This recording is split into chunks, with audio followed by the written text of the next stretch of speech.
Bayan, magandang gabi.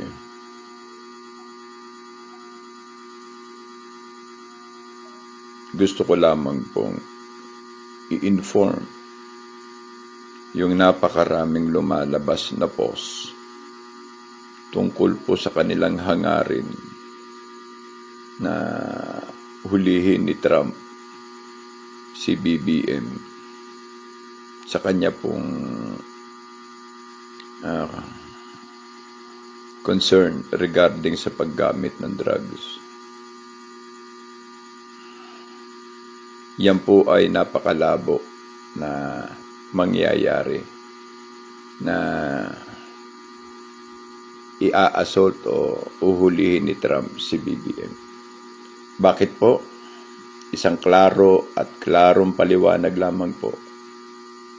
Si Marcos ay dummy o tinatawag natin manika ng Amerika. Sa kanyang involvement sa paggamit ng drugs ay kakaiba, no, sa usapin kay Maduro. Si Maduro po ay isang international syndicate for cocaine and highly drugs sa Europe, no, na base sa mga drug cartel and syndicate sa Cuban, ay isa rin si Maduro sa may pinakamalaking involvement sa cartel ng droga.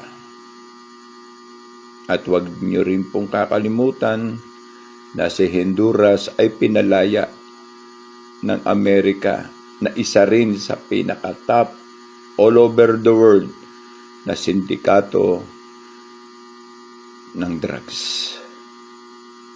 They are playing in terms of drugs. Na which is, ipagpalagay mo nang gumagamit si Marcos, hindi siya ka-level ng dalawa na to. Marcos is not leveled na maging tinik sa lalamunan ng Amerika kung ang pag-uusapan ay droga. Pangalawang punto po, kaya hindi po mangyayari ang inahangad ninyo na hulihin ni Trump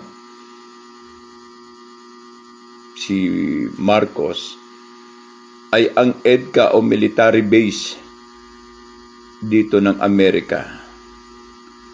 Pinaka-choke point po ang Pilipinas regarding power, assurance, and defense.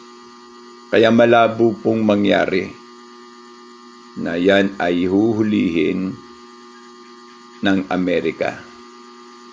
Dahil kung huhulihin niya ng Amerika at ang papalit ay si Duterte, si BP Sara, alam nila na mawawalan sila ng puwersa dahil ayaw ng mga Duterte ng Amerika. Dito. Siguro baka may panahon pa na tumingin o lumingon si BP Sara sa BRICS kesa sa Amerika. Yan po ang isa sa mga suliranin at senaryo na base sa nakikita ko, base po ito disclaimer, base lamang po ito sa aking analisasyon dahil sa movement ng kanilang mga galaw tungkol sa kung ano po ang nangyayari.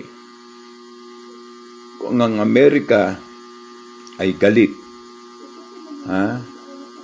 tungkol sa drugs involvement or drug syndicate sa mundo, bakit pinalaya niya si Honduras?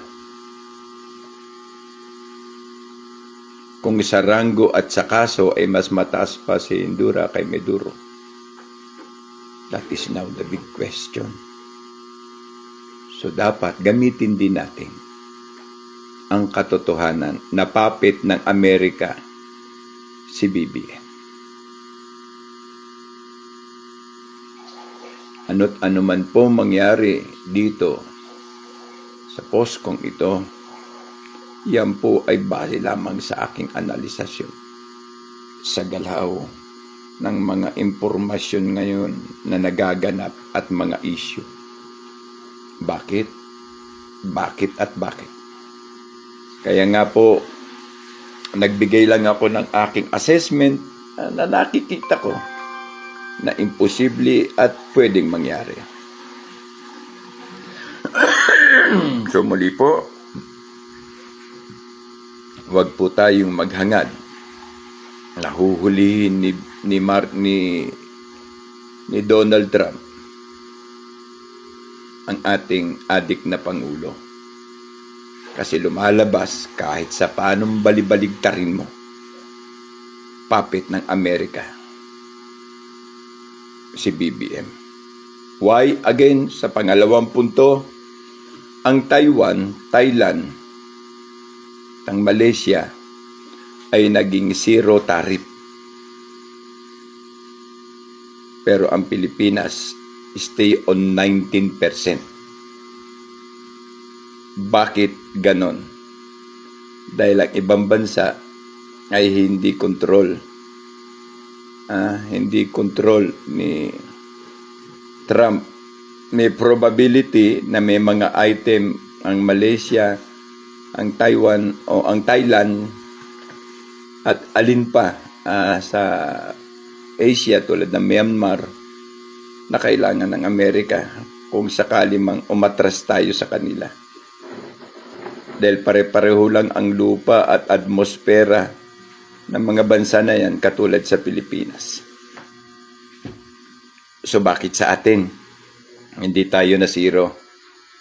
Di ba? Kaya po napakalaki kung inyo pong pag-aaralan. No? Dahil ang ating Pangulo ay puppet ng Amerika. Tandaan nyo na lang ang kaso sa LA na involvement ni Lisa sa pagkamatay ni Tantoco. So, mga bagay po yan kung atin pong alalahanin at i-involve o i-analyze. Mukha ho atang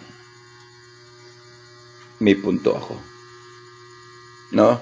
Bayan, ang Kuya Ed po ay nagbibigay lamang na aking personal na saloobin tungkol na rin po sa mga physical na nakikita nating ground sa mga sitwasyon at concern.